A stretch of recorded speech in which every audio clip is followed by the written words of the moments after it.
Tuula Höök was a young woman who moved to Jersey in order to follow her dreams.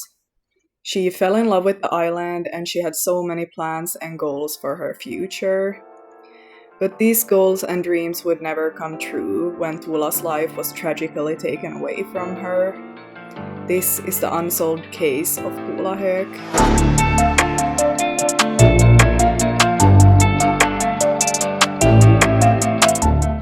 Hello everyone and welcome to my channel. My name is Elin and on this channel I cover true crime cases that have occurred in the Nordic countries.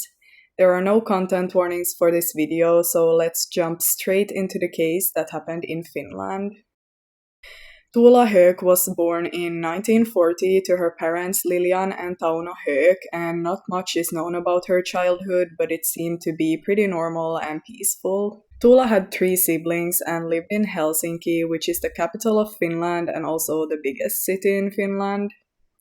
She was very good at languages and she spoke English well, but also spoke German and French. Tuula dreamed of one day moving to Paris and becoming a model, and from just looking at her pictures, she was super beautiful. She had this long blonde hair and she was tall as well, as she was 177 centimeters. In the spring of 1965, Tuula was 19 years old and was about to graduate high school. So she decided that she wanted to develop her language skills, so she moved to Jersey to work as an au pair.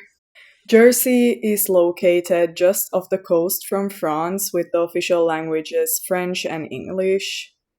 When Tuula arrived in Jersey, she immediately fell in love with the island. She soon returned to Finland to take some exams, but she had already planned to go back to Jersey as soon as possible, and this actually happened because during the summer of the same year, she was already back in Jersey. In Jersey, she worked at a beach hotel and as an au pair, and she actually loved working at this beach hotel, and she became very close with her boss and also her boss's son. But this was only a summer job, so she actually found another job at another hotel for the fall. Tuula loved Jersey and the weather there and said that she would like to have a second home there in the future. She wrote letters to her family frequently where she wrote about her plans to move to Paris and that she had actually gotten an invite to a fashion agency. This could mean that she could one day possibly work for Dior, and she was of course super excited about this. But Tuula also wrote in her last letter to her parents that she was feeling a bit stressed about what she was gonna work with when she came to Paris, as she needed some other way to support herself than just modeling. It seemed like she was having a bit of a problem finding a job in Paris. Overall, Tuula had so many plans for her future and she wanted to open a motel in Jersey, so she was even thinking to marry to be able to start a business there. She did not care much for money, but she wanted to make money to be able to help others, especially her family and close ones, which just seems super sweet in my opinion. But unfortunately, these dreams would never come true and Tuula's life would be cut short. Tuula kept working at the hotel, but during the fall she started receiving threatening phone calls. And I could not find more information about these phone calls, but she actually quit her job, so they must have been pretty serious. She even moved away to a different apartment and told her landlord to not give her new address to anyone. So I'm wondering if this was possibly some kind of stalker as she moved away and changed her job, because it seemed like the person threatening her made it clear that he or she knew where Tuula was living and where she was working. Tuula then started working at a fast food restaurant instead, and she had recently bought a new car. On the 13th of December 1966, Tuula was working the morning shift that ended at 2 in the afternoon. After this, she went with her friend Jenny to the car repair shop to pick up her car. Tuula knew how to drive, but she actually did not have a license yet, so her friend Jenny was gonna help driving the car. At the repair shop, they had actually not been able to fix her car, so Tuula and Jenny took the car to another repair shop. After the car was finally fixed, they took a ride to the center of the city to do some shopping. After the shopping, they went to Jenny's workplace and had coffee there. At some point, Tuula called her old workplace, and this was the first hotel that she was working at in the beginning when she moved to Jersey. She wanted to pay them a visit and told them that she would be there at 8. She had first planned to drive her own car there, but the au pair family that she was working for did not like this, so she ended up taking the bus instead. But the bus schedule had changed, so she ended up waiting in the rain, and a taxi man in his car saw her at this spot. This taxi man actually knew Tuula from before, and he described seeing a car stopping in front of Tuula at around 8 in the evening. The car that picked up Tuula had actually stopped the traffic in front of the taxi driver, so this is why he had this sight in his memory. This was actually the last time that Tuula Höök was seen alive. So Tuula actually ended up getting into the car that the taxi driver saw stopping for her, and the car started driving towards the hotel. But instead of turning towards the hotel, the car took a left turn onto a small road instead. The following morning, on the 31st of December, a 19-year-old farmer called Robert was out running. He stopped his run next to a potato field after he saw a body hiding in the bush. The body was badly beaten and the face was completely unrecognizable, but Robert was able to tell that this was a woman from the clothes and he called the police. When they arrived, they determined the cause of death to be a car accident as the body had been run over by a car. They struggled to identify the body but saw a silver ring that she was wearing and could therefore identify her as Tuula Höök. Tuula had been dragged on the ground and then been positioned on a ramp on her back where she had been laying. The autopsy revealed that Tuula had been sexually assaulted and she had then been killed on the spot. The body had not been moved. She had actually been bludgeoned with a blunt object as her skull was crushed. So it was pretty clear that it was a murder and that she had been killed before midnight. So soon the case was reported all over Jersey as murders were not very common. Tuula's case was also reported in Finland, where Tuula's parents actually found out through the media that their daughter was dead.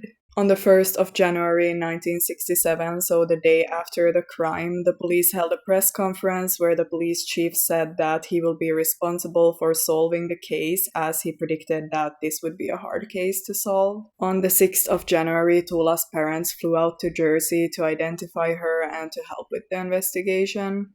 Tuula's mom really wanted to see her body, and the police first hesitated as the body was so damaged, but they later let her.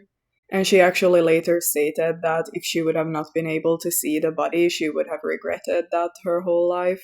Tuula's body was shortly after brought to Finland, and the police started questioning Tuula's surrounding. So the police found out about the car that had stopped for Tuula that day, and they started looking for it, but they actually never found it, and they have also never revealed to the public what kind of car this was. The police were also suspicious of a sexual offender called the Beast of Jersey.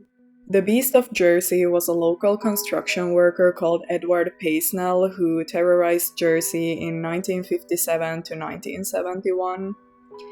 He entered homes at night dressed in a rubber mask, attacking women and children. The general public actually first believed that another man were committing these crimes, and this man actually had to flee the city after his house was burned down in an act of arson.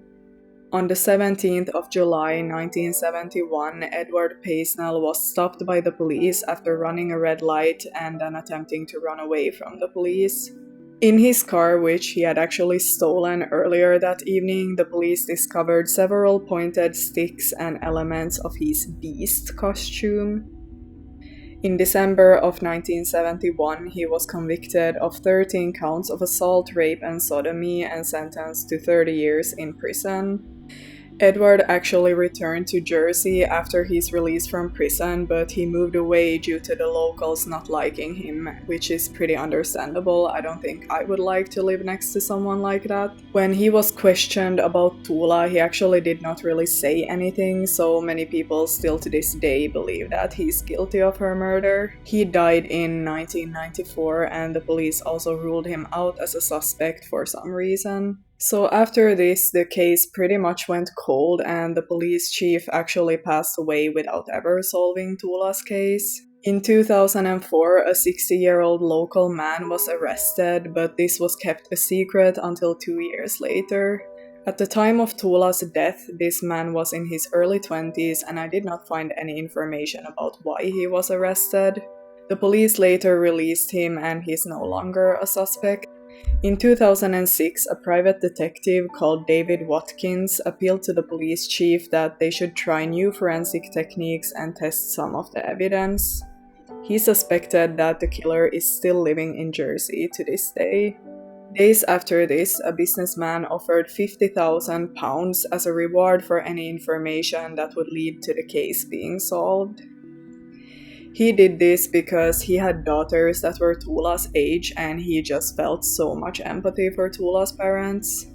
And I actually feel really sorry for Tuula's parents because they actually lost another daughter after Tuula, and this daughter was actually killed by her husband in 1987. Her husband shot her 3 times in front of their children, and I just can't imagine having not only one child being murdered, but actually 2. But anyway, the police soon started investigating the case again, and many tips came in, but they did not lead to anything, and the case soon went cold again. In 2013, a cold case team took over the case, and soon after they stated that they simply had no more answers to what actually happened to Tuula, but they did offer some new information. Tuula had been afraid of someone after receiving the threats that I mentioned earlier, and they now believe that these threats were connected to a network of sex workers that had connections to the hotel that she was working at.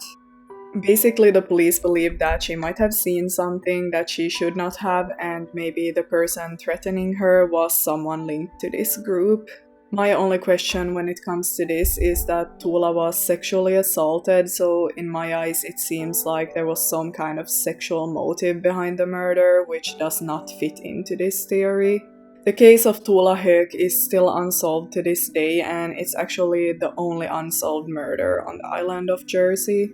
Tuula's parents passed away without ever finding out what happened to their daughter, which is just very sad. But if you have any information about the case, please reach out to the state police by phone at 612612 or by email coldcase@jersey.police.pnn.uk. You can also contact Crime Stoppers at 0800 555 111. And I will put all of this information in the description box and also up on the screen right now. But that's all that I have for this case, and I really want to know what you think happened to Tuula. There's just so much information in this case that has never been released, but I'm still left wondering if there was possibly some kind of stalker that was sending the threats to Tuula and ended up murdering her. I don't know, I just feel like someone was sending those threats and I feel like it could be connected to the crime. Anyway, that's all that I have for this case. Thank you so much for watching and I hope that I will see you in my next case. Goodbye everyone.